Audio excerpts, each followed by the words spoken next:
Damos gloria a nuestro Señor. Hoy quiero que hablamos nuestras Biblias en el libro de Mateo porque seguimos nuevamente con la continuación de lo que ha venido siendo el curso de esta enseñanza que titula la palabra del Señor, el Sermón del Monte, ¿no? Este sermón que abarca desde el capítulo 5 hasta el capítulo 7 del libro de Mateo, que podemos ver también algunas cosas del sermón en, por ejemplo, el Evangelio de Lucas.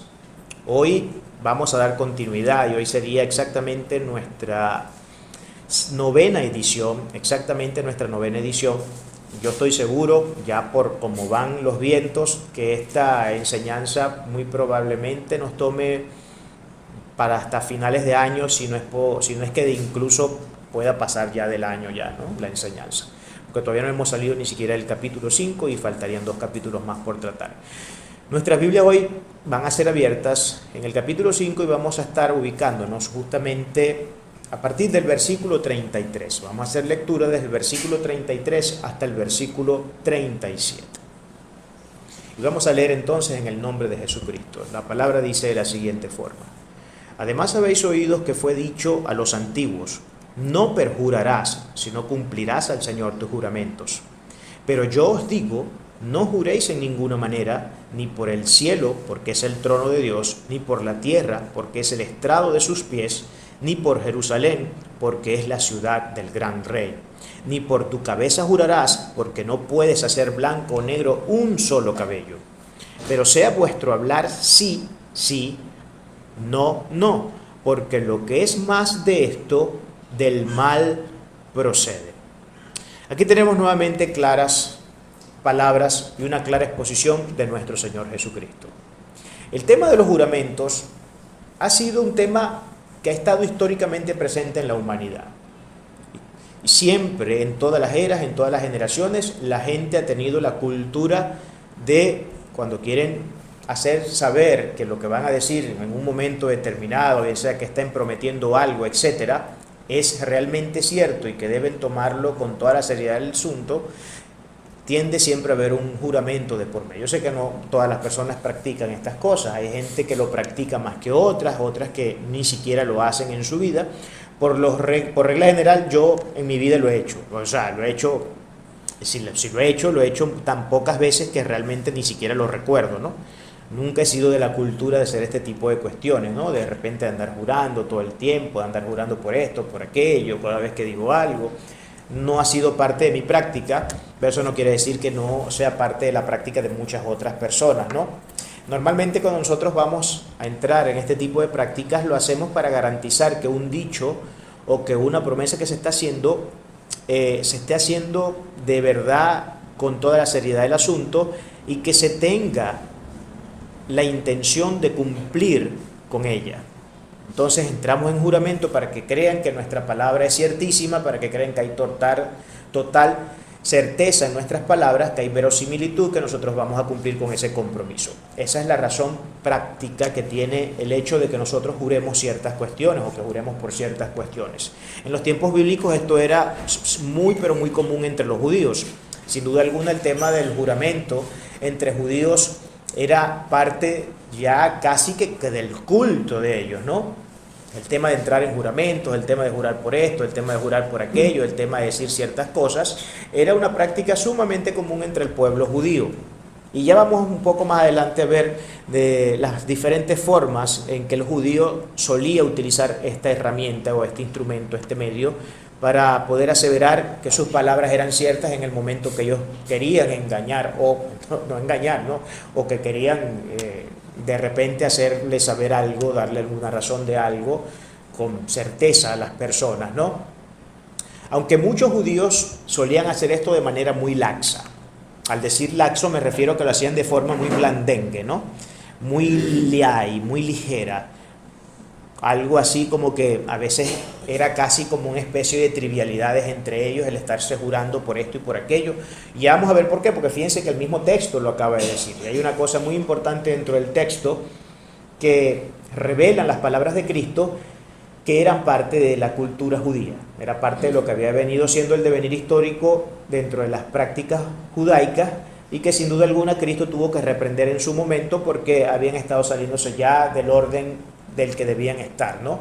Y Por supuesto, Cristo siempre ha sido muy claro en ese sentido cuando ha tenido que corregir cosas, ¿no?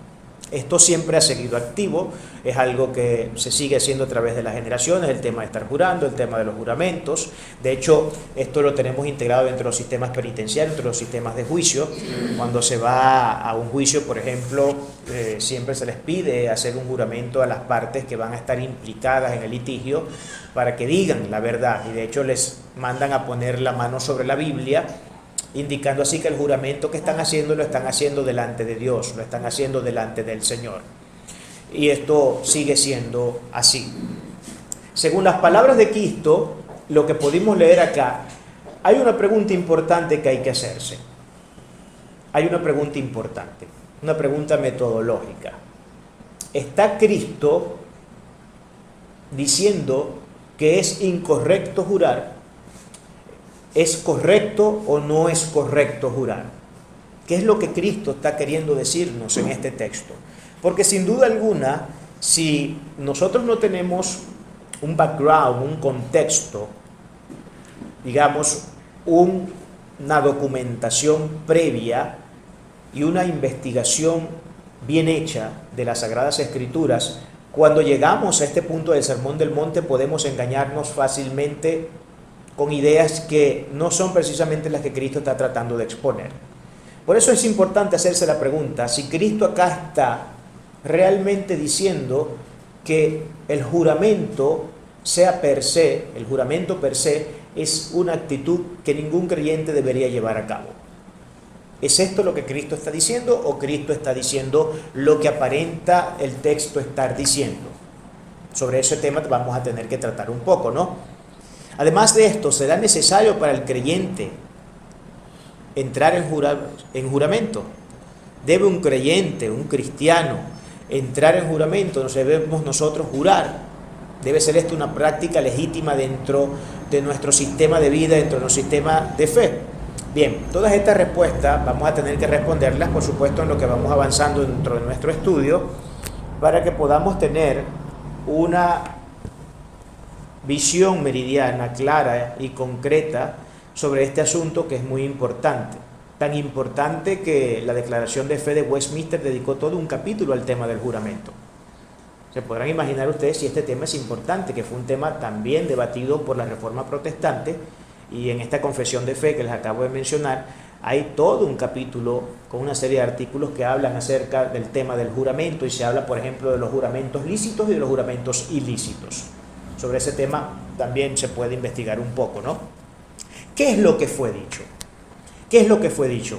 Y tenemos en nuestro primer verso para el análisis de hoy, en el 33, que Cristo dice de la siguiente manera: además habéis oído que fue dicho a los antiguos, no perjurarás sino cumplirás al Señor tus juramentos.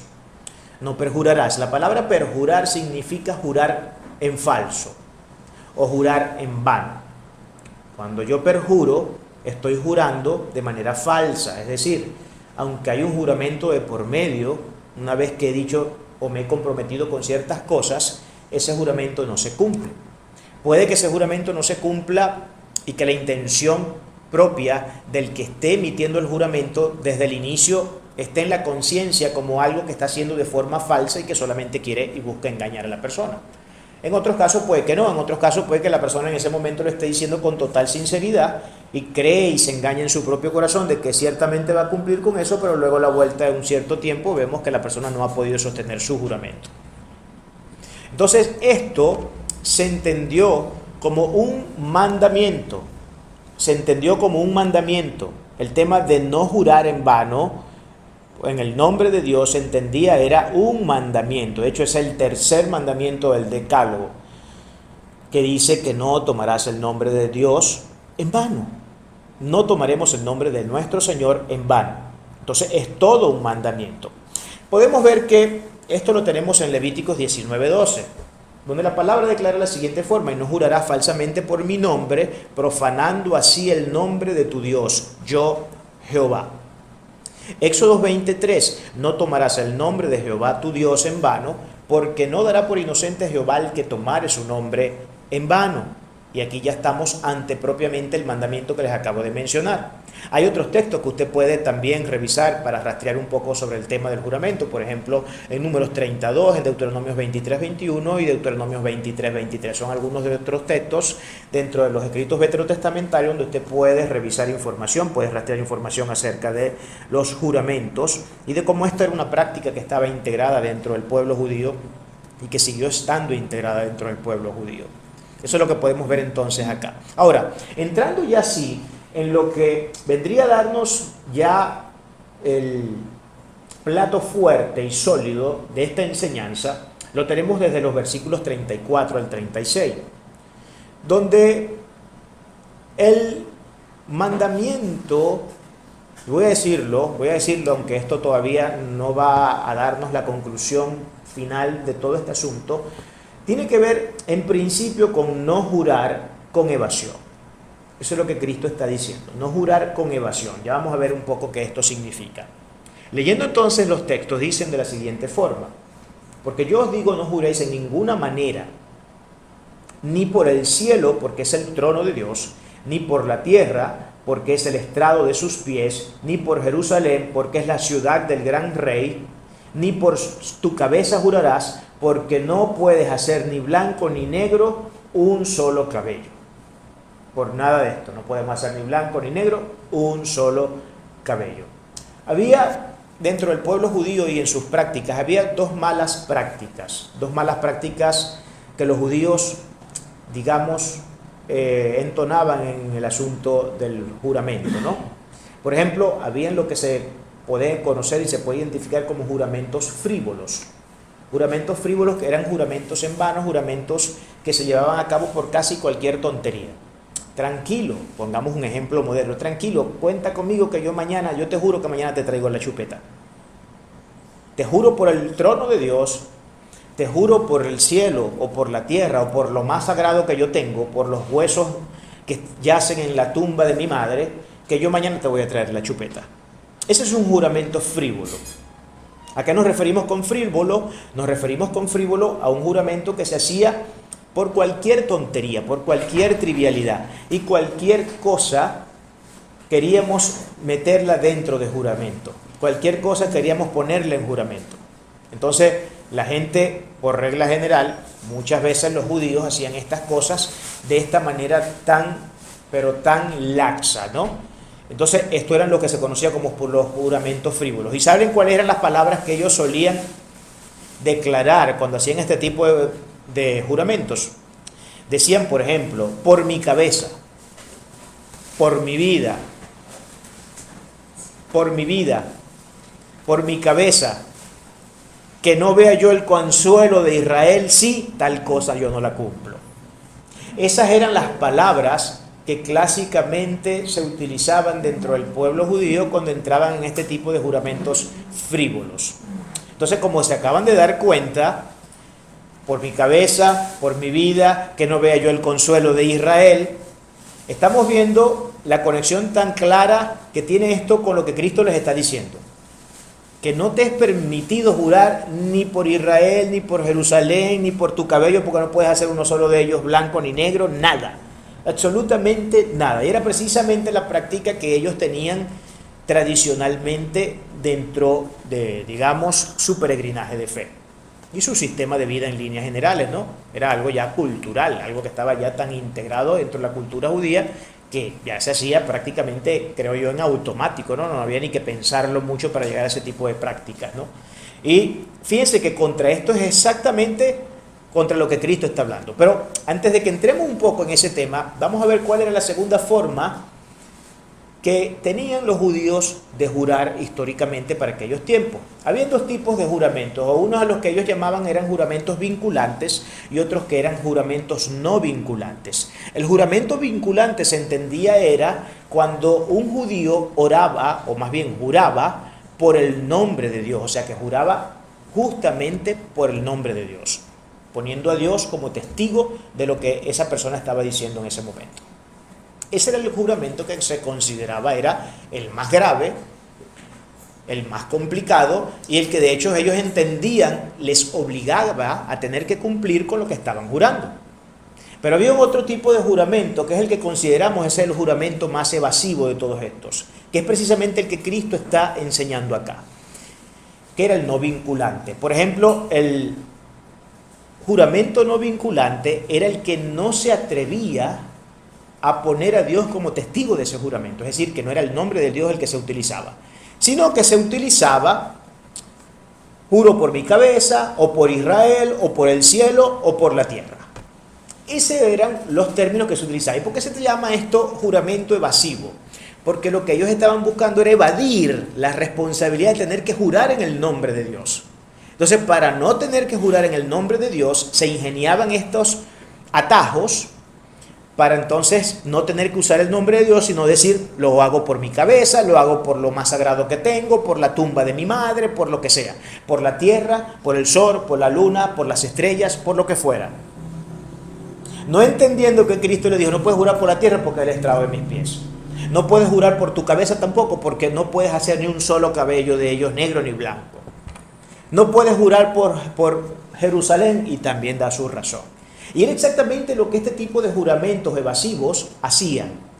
Ellos, entendiendo que jurar por el nombre santísimo de Dios era un acto de responsabilidad muy grande, en el cual se sentían obligados a tener que cumplir el juramento, buscaban entonces estas vías alternas, ¿no?, para tratar de omitir dentro del juramento el nombre del Señor, de manera que ellos no se sintieran agraviando el nombre del Señor. Pero no solamente eso, yo creo que lo más importante realmente para ellos no era tanto si agraviaban o no el nombre del Señor.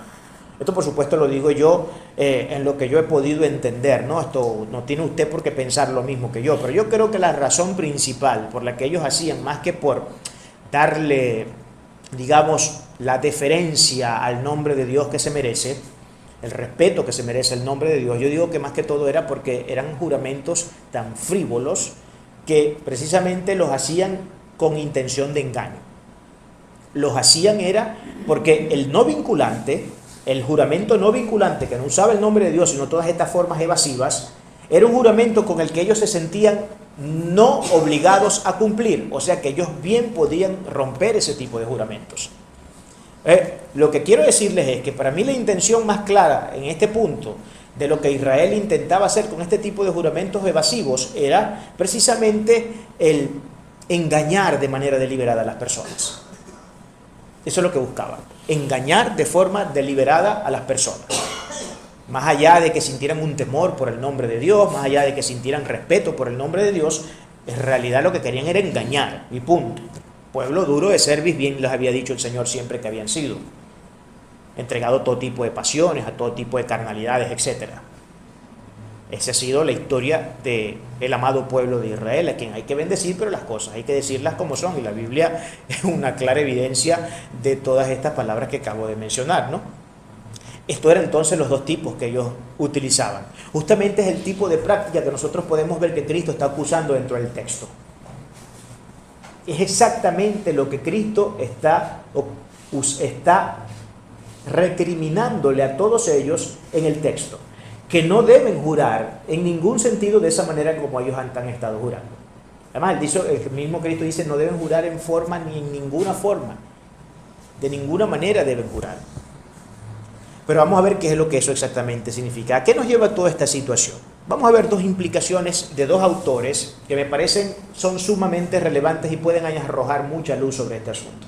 Por ejemplo, Barclay pensaba, en su comentario acerca de Mateo 5, del 33 al 37, él pensaba que jurar de la manera en como Cristo decía aquí que no se debía jurar, y que era una manifestación clara de la manera evasiva, de la forma evasiva en como Israel había estado jurando históricamente, era de hecho jurar de igual forma por el nombre de Dios.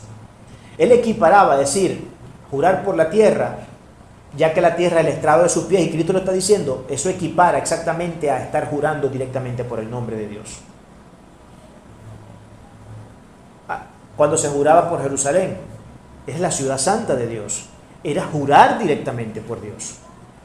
De manera tal que a la conclusión que Barclay llega es que en todos estos, digamos, artilugios que utilizaba Israel para de alguna manera hacerse libre de todo tipo de responsabilidad moral ante el trono celestial, Barclay dice, en cualquiera de esas formas que se jurara, se estaba jurando directamente por Dios. ¿Por qué? Porque Dios es el dueño de todo lo que existe, Dios es el creador de todo lo que existe.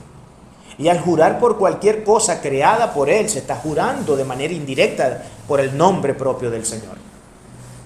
Eso era lo que Barclay decía. Ahora, me parece mucho más interesante lo que el erudito R.C. Sproul enseña al respecto, y él pone la cosa aún más negra, aún más complicada todavía.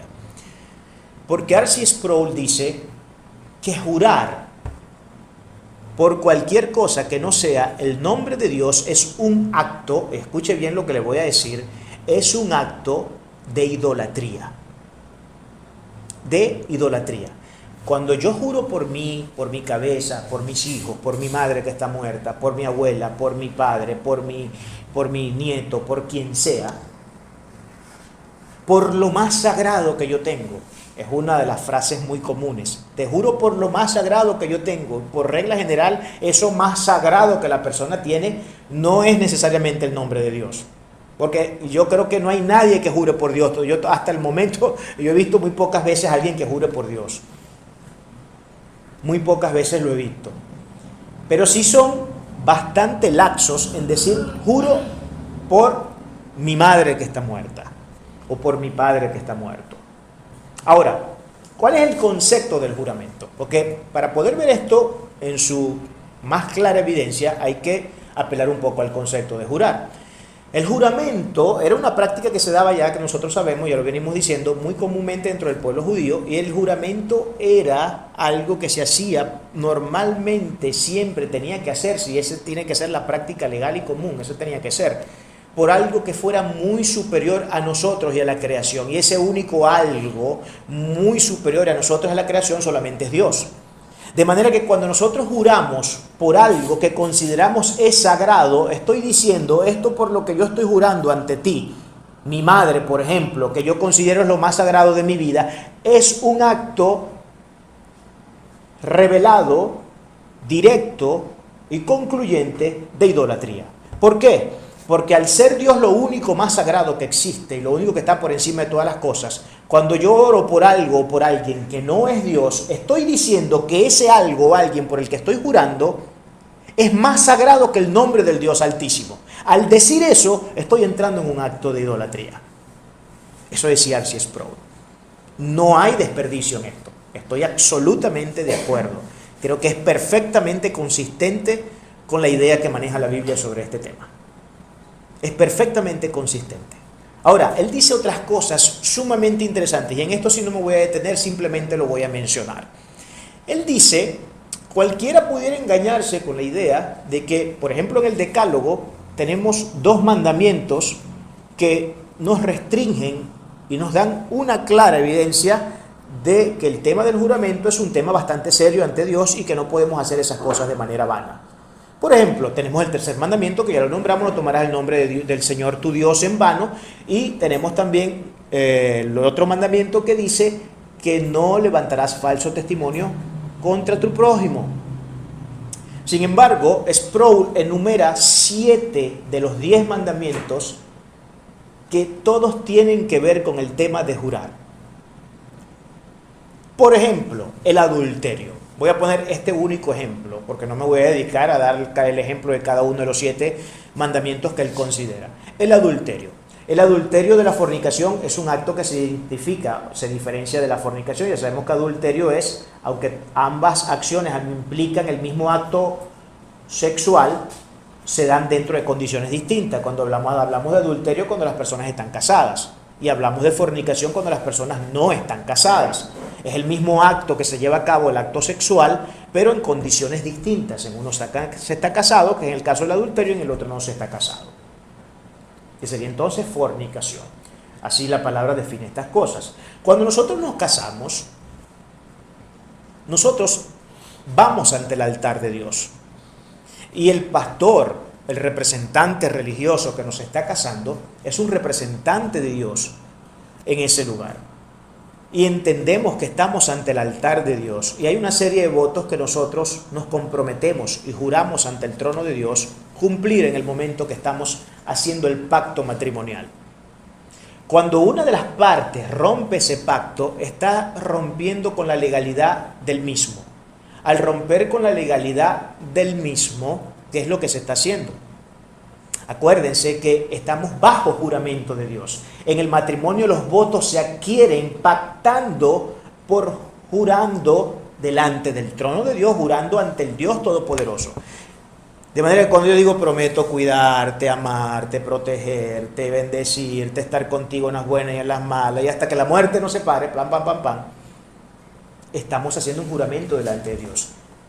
Cuando una de las partes rompe, o cuando una de las partes rompe la fidelidad, por reglas generales el hombre, en el 95% de los casos, así que no es malo, a lo mejor estoy siendo muy indulgente, ¿no? Pero bueno, digamos que el 95% para darle un 5% de alivio, ¿no? En el 95% de los casos son los hombres los infieles. Cuando un matrimonio que ha sido presentado ante el altar de Dios en juramento para cumplir unos votos que formulan un pacto y que se hace delante del nombre del Señor, cuando una de estas partes incumple el pacto, está haciendo vano el nombre de Dios, porque está incumpliendo con el juramento. Entonces ahí tenemos una forma de ver un mandamiento que no habla nada del juramento, pero que se infiere dentro del concepto. ¿Estamos viendo? Y lo mismo aplica para muchos otros mandamientos, donde en todo siempre hay una relación íntima con el nombre de Dios, de una vinculación con el nombre de Dios, que es el que se pone en descrédito cada vez que se infringe alguno de estos mandamientos del Señor. Estas son ideas que no pierden con nada, hermano. No pierden con nada. La lucidez de esta exégesis es impresionante, de lo que el autor R.C. Sproul dice al respecto. Pero ¿qué es entonces lo que significa jurar en el nombre del Señor? Jurar en el nombre del Señor es nada más y nada menos que hacerlo a Él testigo de lo que estamos diciendo. Cuando yo estoy jurando por Dios, en lo que yo le estoy prometiendo algo a alguien, estoy nada más y nada menos que haciendo a Dios testigo de lo que yo estoy diciendo. Estoy inmiscuyendo a Dios en la fórmula. Y Él, que desde arriba me ve y sabe absolutamente todo lo que hago a cada segundo de mi vida, y que no solamente sabe lo que Él ve físicamente que hacemos, sino que incluso conoce los más íntimos pensamientos de lo más profundo de nuestro ser interior, es testigo de todo lo que ocurre con usted a su alrededor. Y por supuesto, siendo esto así, es lógico llegar a la conclusión de que Él puede ver justamente cuando nosotros estamos quebrantando el juramento que hemos hecho delante de Él. Entonces, cuando usted hace un juramento en vano, utilizando el nombre de Dios, ¿sabe qué es lo que está diciendo? Que Dios es un ser tan inicuo, falso y mentiroso como usted y como yo. Eso es lo que significa. Cuando yo juro por el nombre de Dios en vano, y no tomo en serio eso, y lo tomo a la ligera como lo hacían los judíos, estoy diciendo que la mentira con la cual estoy intentando engañar a mi contraparte no solamente es una mentira que respecta a mí como ser inicuo que soy, sino que es de hecho el reflejo propio del carácter de aquel ante el cual estoy jurando, que es Dios en este caso. Es un tema bastante serio. Un tema bastante serio y complicado, por supuesto. Para que sepamos que estas no son cosas que deben tomarse en ningún sentido en vano. El último versículo nos dice entonces que hay una consistencia, o que debe haber una consistencia ética en las respuestas que un creyente debe dar. Por eso dice de la siguiente forma: pero sea vuestro hablar sí, sí, no, no, porque lo que es más de esto del mal procede. Sí, sí, no, no. ¿Qué es lo que esto significa? Nosotros estamos llamados a ser coherentes, consistentes y veraces, puesto que somos cristianos y queremos modelar la conducta del que es perfecto. Y es la única manera de poder llegar a la estatura del varón perfecto, modelando la conducta del que es perfecto. Esto no significa en ningún sentido que nosotros vamos a llegar a ser perfectos, pero sí nos perfeccionamos cada día. Alguien por allí una vez dijo que si nosotros nos dedicáramos a cambiar algo malo de nosotros de forma diaria, al terminar el año seríamos 365 veces mejores que cuando lo comenzamos. ¿Estamos viendo? 365 veces mejores si por cada día nos dedicamos a cambiar algo malo que hay en nosotros. Entonces, sí, es cierto que no podemos llegar a ser perfectos como el Señor es perfecto, porque solamente Él puede ostentar esa virtud. Pero sí somos seres perfectibles y somos seres que podemos ir mejorando en el tiempo, que podemos ser cada vez mejores. Que nuestro sí sea sí, que nuestro no sea no. Consistencia ética es lo que está exigiendo el Señor acá. No seas de los que una vez que te comprometes y dices sí, después a la vuelta de unos 5 minutos, después de haberlo pensado bien, porque en el momento dijiste sí pasionalmente, emocionalmente, pero no racionalmente porque no pensaste las cosas antes de decirlas, entonces a la vuelta de 5 minutos estás llamando a la persona para decir, ay no, mira, mejor vamos a dejar las cosas así. No se puede. No. Que nuestro sí sea sí, que nuestro no sea no. Que tengamos carácter para sostener nuestras respuestas. Porque nuestro sí, una vez siendo presentado como un sí inicialmente y luego de los 5 minutos se convierte en un no, indica la falsedad de la persona. Indica probablemente un estado de falsedad de la persona. Pudo haber sido deliberada. En muchos casos es completamente deliberado. En otros casos a lo mejor no es deliberado, y de pronto, bueno, lo que hablábamos un poco antes de que comenzáramos la enseñanza. Hay cosas en la vida que uno no puede controlar. Yo puedo controlar sobre mis decisiones, sobre mi forma de pensar. Son cosas que yo puedo controlar, tengo el poder para hacerlo. Pero yo no puedo controlar, por ejemplo, el tiempo. No puedo controlar si llueve hoy o no llueve, no puedo controlar si los carros que acaban de chocar ahorita en la autopista 1 chocaban, no chocaban. Esas son cosas que yo no puedo controlar, no están dentro del margen de mi control. Pero en lo que a mí concierne está dentro de mi control. Ahora, que quiera yo trabajar en ello o no, ya eso es cuestión de cada quien. Que sea yo consciente o no de mis problemas, eso es cuestión de cada quien. Que quiera yo o no cambiar, eso es problema de cada quien. Pero está en nuestro control hacerlo. Como está en nuestro control mantener nuestro sí siendo sí y mantener nuestro no siendo no.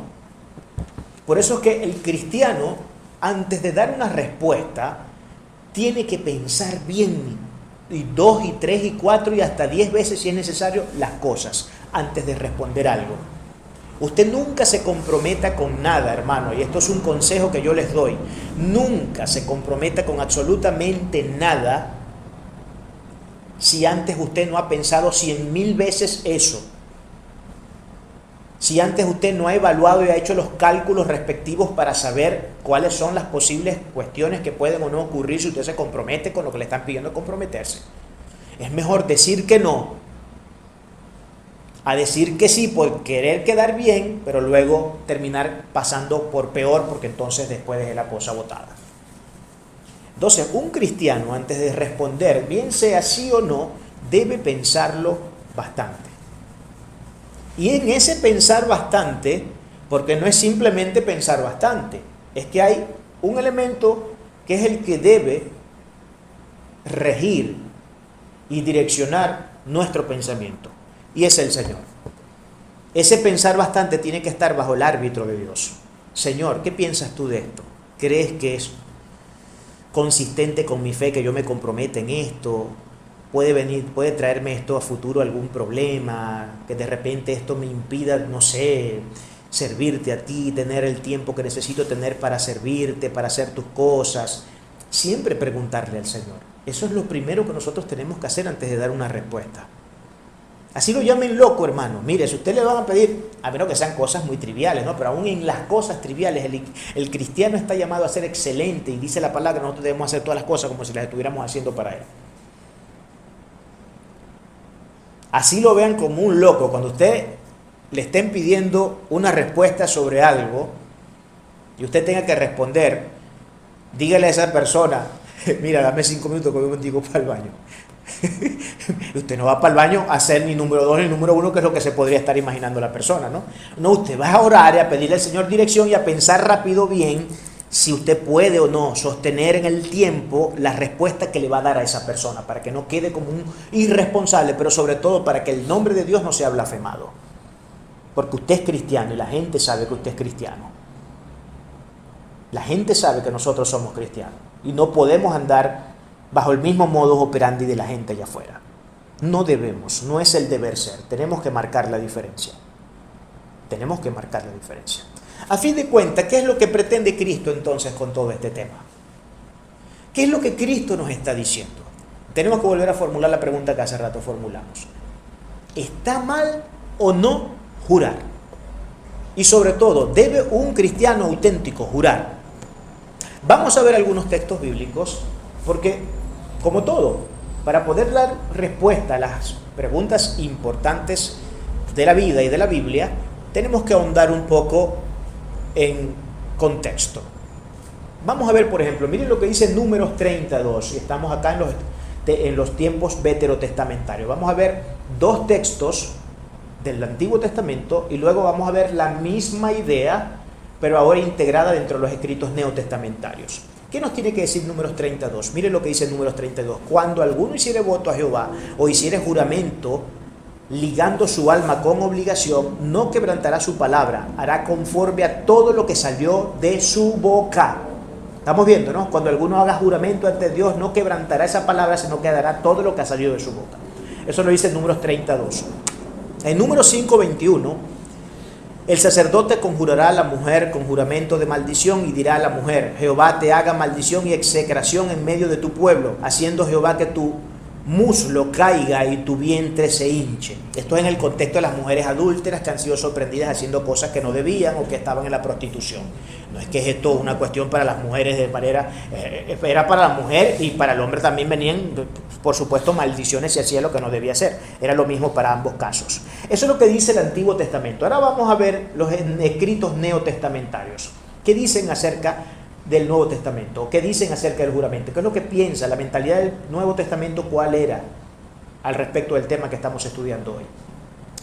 Dice Hechos 2:30: pero siendo profeta y sabiendo que con juramento Dios le había jurado de su descendencia en cuanto a la carne, levantaría al Cristo para que se sentase en su trono. ¿Saben quién es el que está jurando acá? El mismo Dios.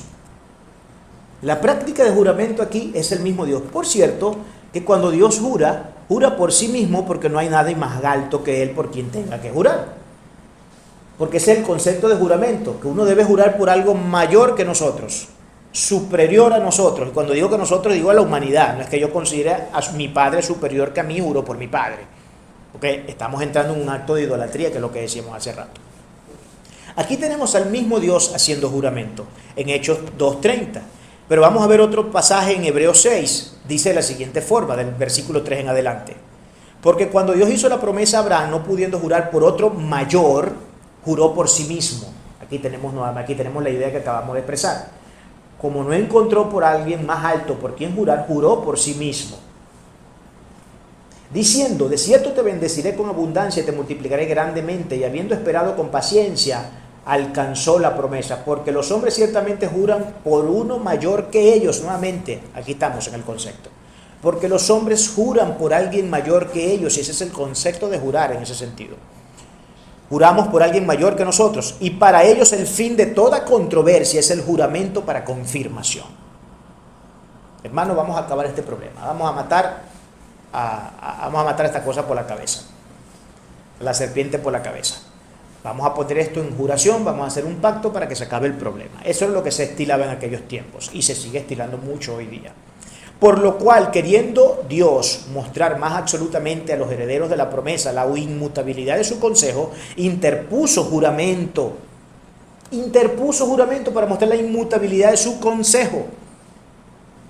Que Él es veraz, que Él jamás se equivoca, que Él jamás dice una mentira. Para que por 2 cosas inmutables en las cuales es imposible que Dios mienta, tenga un fortísimo consuelo los que hemos acudido para asirnos de la esperanza puesta delante de nosotros. Eso es lo que dice Hebreos. Ahora, Cristo también entró en juramento. También entró en juramento. Fíjense lo que dice acá. Mas Jesús callaba. Entonces el sumo sacerdote le dijo: te conjuro por el Dios viviente que nos digas si eres tú el Cristo, el Hijo de Dios. Jesús le dijo: tú lo has dicho. Y además os digo que desde ahora veréis al Hijo del Hombre sentado a la diestra del poder de Dios y viniendo en las nubes del cielo. Cristo bajo juramento ante el sumo sacerdote confirmó ser el Hijo Altísimo de Dios. Si Cristo hubiera tenido una idea contraria al juramento o algún problema con el juramento, no hubiese hecho eso bajo juramento. ¿Qué dijo Pablo en 2 Corintios 1:23? Pablo dice lo siguiente: mas yo invoco a Dios por testigo sobre mi alma. Miren lo que está diciendo Pablo: que por ser indulgente con vosotros no he pasado todavía a Corintio. Ahí tenemos a Pablo claramente jurando en el nombre del Señor. Ahora, ¿qué es lo que está pasando aquí? ¿Qué es lo que está pasando aquí? ¿Qué es lo que Cristo dijo entonces en el Sermón del Monte cuando dice: no jurarás en ninguna manera ni por el trono de Dios, ni por la tierra, ni por tu cabeza, ni por Jerusalén? Está diciendo Cristo que no se debe jurar de ninguna manera y en ninguna forma, y que jamás debemos tener eso como práctica de nuestra vida. Bueno, el contexto de todos los textos que acabamos de leer nos dice que no es lo que Cristo está tratando de decir. No es lo que Cristo está tratando de decir. La idea que Cristo está enfatizando es que nunca se debe jurar tomando el nombre de Dios en vano. Y que si vamos a jurar en el nombre de Dios, se haga estando consciente plenamente de lo que eso significa y sobre todo cumpliendo el juramento. Entonces, Cristo no está diciendo que no podamos jurar. Porque si no, entonces tenemos un problema con Dios, tenemos un problema con Él mismo y tenemos un problema con el apóstol Pablo. Porque todos estaban jurando, ¿o no?